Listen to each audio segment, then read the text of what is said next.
Father's Day. The inspiration for this month's theme, the divine masculine, as Mother's Day in May was the inspiration for the sacred feminine. And for these past few weeks, since this has been going on, it's been helpful for many of us to take note of and feel that creative interaction of the masculine and feminine energies within ourselves, and that interaction that is in all life, and to just notice how the darkness and the light move together. And it's also been fun for some of us to notice the creative interaction between men and women. In fact, just the other night, late at night, Colton Phillips, Jason's 12-year-old son. Colton, would you stand up, please? Just stand up so everybody can see you, yes. Okay. And you can sit back down, Colton, because, you get a nosebleed way up there. And if you've been getting older, notice that you've been getting a little shorter, and you've been thinking it's because you're getting older. I just want you to know that Colton is sucking up height from the ground. So if you're walking around, he's probably getting some of yours. Okay?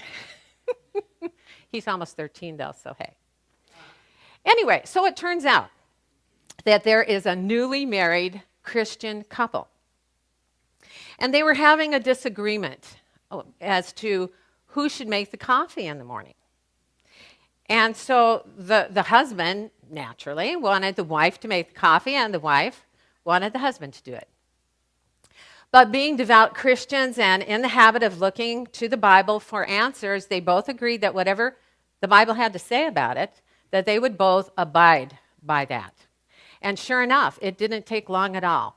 It was easy to find. The Bible said Hebrew. That's for you, Colton.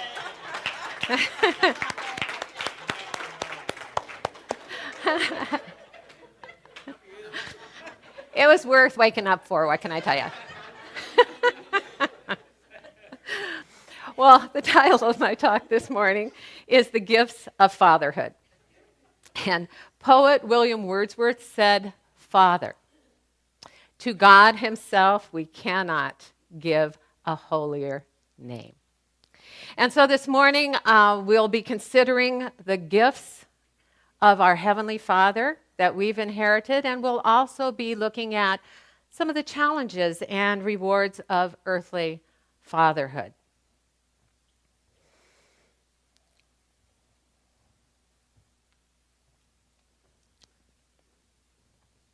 One of the biggest expectations of manhood for many men is to take on the role of head of household and the awesome responsibilities of fatherhood. And it's been my experience as a minister that many fathers have doubts about their success in that role. Prolific writer Tom Wolfe, in his book, The Bonfire of the Vanities, wrote of the lead character, "He made the terrible discovery that men make about their fathers sooner or later. That the man before him was not an aging father, but a boy. A boy much like himself. A boy who grew up and had a child of his own. And as best he could, out of a sense of duty and perhaps love, he adopted a role called being a father, so that his child would have something mythical and infinitely important, a protector who would keep a lid on all the chaotic and catastrophic possibilities of this life." And so this morning I would like to share briefly a story about my son's experience of seeking to protect his daughter, my granddaughter, Evangeline, from those chaotic and catastrophic possibilities in this life. And for most of you, it will be an update on the story I told about Evie several months ago. and a couple of years ago, too. And when I told that, for those of you who weren't there and haven't heard, Evie is the kind of child that many of you know. She is someone who can see something funny in almost any situation, and she's always the first one to start giggling. But she's also the first one who will notice something beautiful and poignant in nature and the first to point it out. And she's always ready for the next adventure and the first one to say, let's do this thing. Now, Evie was born with her left arm ending just below her elbow, where a little hand attempted to grow. And when last I told the story about Evie, she was 5 years old and going to her very first ballet lesson in her little sleeveless leotard. And as the other 5-year-old girls gathered around her and talked all at once, asking her what had happened to her and why she was the way she was, Evie had said with amazing grace, far beyond her 5 years, "It's the way it is. It isn't going to change. So let's dance." Well, Evie is 10 years old now and only recently expressed a desire for a prosthesis. Now, her parents had been waiting, wanting the decision, if it came, to be hers. And so their insurance company set them up with a specialist at Kaiser. And Evie was excited about this appointment, even though her parents told her not to expect too much from that first appointment because she had just had her x-rays, and at most she might be fitted for something, but really they would just want to know what she wanted her prosthesis for. And as my son put it, this was an over-projection. Because after they had arrived from their 2-hour car trip, the specialist they met said, "Hey, I'm not a prostheticist, and I don't know much at all about prostheses. I just like to meet the people that I refer out." And so he asked what their term was for Evie's little hand. He said, because it's always good to know what to refer to and how to refer to the residual limb for emotional stability. And then he proceeded the entire time to refer to Evie's little hand as deformed and to Evie as disabled. So Evie was positive through the whole appointment and even got excited when the doctor suggested that she could be a poster child for a sports prosthesis company. But on the way home, she had a lot of questions for her daddy. She said, "Am I disabled?" "No." "Well, what's emotional stability?" And I'm not going to tell you from the pulpit what my son had to say about that one. But the good news is that Kaiser didn't cover her prosthesis, so she ended up at Shriners Hospital for Children. And that's where this particular miracle story begins. At Shriners, the prostheticist asked Evie what she wanted to be able to do. And Evie mentioned archery, riding a bike, and cooking, because her daddy's a chef. And so her dad added golf and was very excited about that, and so were the prostheticists because they played golf, but Evie wasn't impressed with that until it was pointed out that the same attachment could be used for her bamboo sword fencing that she was going to learn in jiu-jitsu, and she had already gotten her yellow belt. And so my son emailed a picture to me, and he wrote, "You can tell by her beautiful smile that Evie is excited about what they are creating for her. She told them that she didn't want anything that looked like a hand or anything that was even flesh-colored. She just wanted something that would help her do more things." And so Evie's will be black with purple trim. Of this last decision, my son wrote, "I have to confess that I was surprised. I really thought she would want something that would help her blend in. Given all the challenges we've had over the years with inquisitive children and gawking adults. But she's so confident in who she is and with what she has. She just wants a tool to help her do more things. It's things like that that make me feel as though I did some small thing right as a parent. So I'd like to invite all the fathers to stand right now so that we can honor you.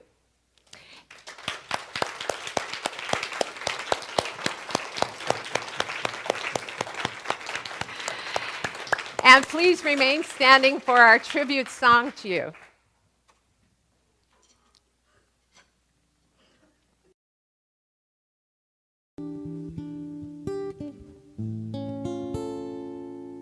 Unforgettable, that's what you are. Unforgettable, though near or far. Like a song of love that clings to me, how the thought of you does things to me. Never before has someone been more unforgettable in every way, and forevermore that's how you stay.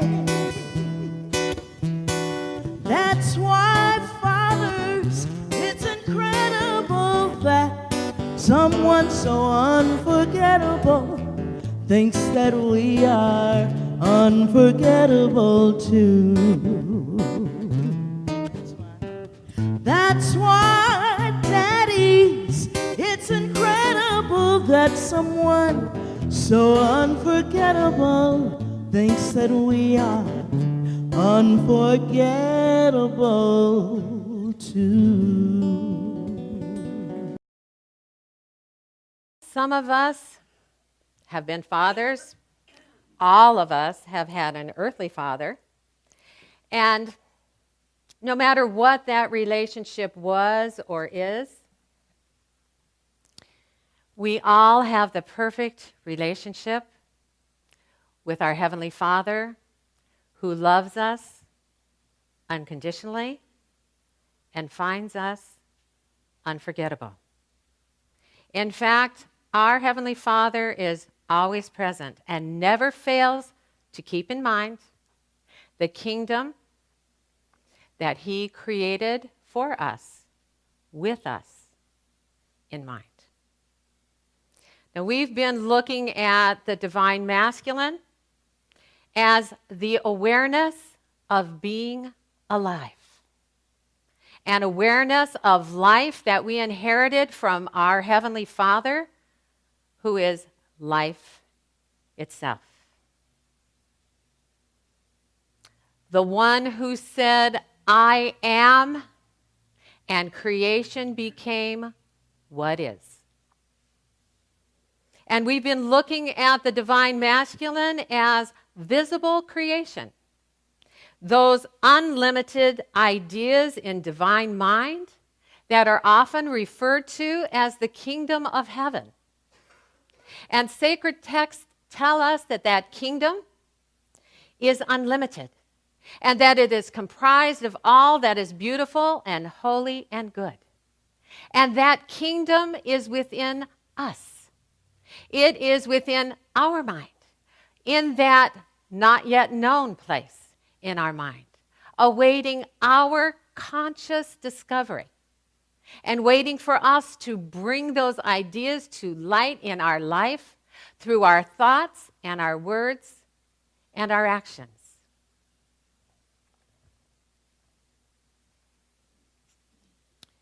If we focus on just this world, its 3 dimensions and our 3 dimensions in it, struggling to do the right thing, to get healthy and stay healthy, striving to work hard to get enough money to feel safe and secure and get the stuff that'll make us happy, trying to please others so that we will be loved and appreciated.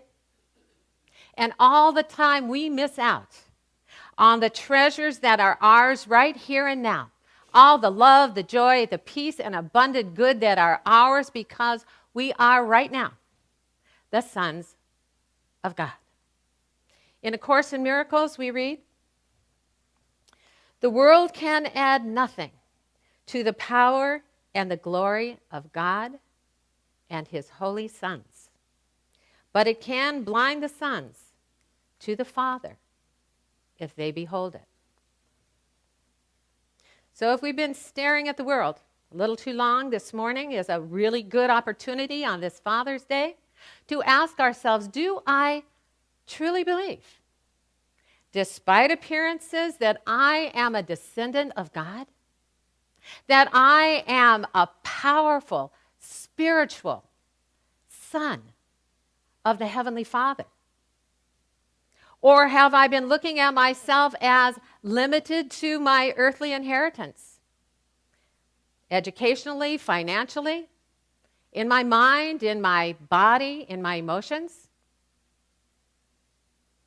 Do I truly believe that my Father knows best? And do I turn within and seek his will and then follow my intuition? Or do I override that intuition and decide that I just want to do what I want to do? Because after all, if I were to have that direct revelation of myself as the Son of God, one with God, then I might be stuck in my Father's business. I might be having to do the work of my Heavenly Father and not get to do the stuff that I want to come here and do. In the book of Matthew, we read, "Which of you, if your son asks for bread, will give him a stone? Or if he seeks a fish, will give him a snake? For everyone who asks receives. The one who seeks finds. And to the one who knocks, the door will be opened." We were thought up in divine mind. Surely, our Creator knows us and knows what will bring us joy and happiness. All that's required of us is to ask, to seek it, to knock on the door of truth in our own mind and then allow it to open to the light. In the Tao, it is written, practice seeing the door of the treasure house opening to you. How often do we take time to practice? If we truly believed that we are as God created us right now, despite appearances, if we honestly believed and just didn't hope that we're a chip off the old spiritual block in God's creative image and likeness, we would never choose to walk this earth as a spiritual orphan, sick and lonely and limited and lacking, never having enough time to do anything that brings us joy and never having enough joy to bring to whatever we do. If we truly believed, instead of just hoping that maybe it's so, that the kingdom of heaven is within us, that we just haven't discovered it yet in our consciousness, but it's accessible to us, we would take time each day, every day, out of our busy, busy earth schedule that needs to get done, and we would practice seeing the door of the treasure house opening to us. It doesn't open unless we knock. We don't see it unless we ask to see it and seek it. Our Father in heaven is never too busy for us. He is always present, ready and willing and able to give us whatever we ask for and whatever we're open to. Guidance in all that we do. Healing in our body, in our finances, in our relationships, and every area of our life. But it is up to us to phone home. Ernest Holmes wrote in The Science of Mind, Jesus spent much of his time communing with his own soul. For it is through our inner thought that we contact God. To this remarkable man, out of the silence of his own soul, came a direct revelation of his sonship, his oneness with God. It is through our awakened mind, through the divine masculine energy that is alive and aware of all that being alive means. This is how we have a direct revelation of our sonship and our oneness with God. Our Father waits with open arms, welcoming us when we go home, never questioning where we've been or what we've been up to while we were away. So, perhaps today, we can take time to remember that we are now and forever the Son of God. That we can consider for a moment those beautiful heavenly gifts of fatherhood that have been passed down from father to son. And then as we spend time celebrating the paternal, perhaps we can take a moment to close our eyes and quietly turn within and say, Happy Father's Day. Namaste.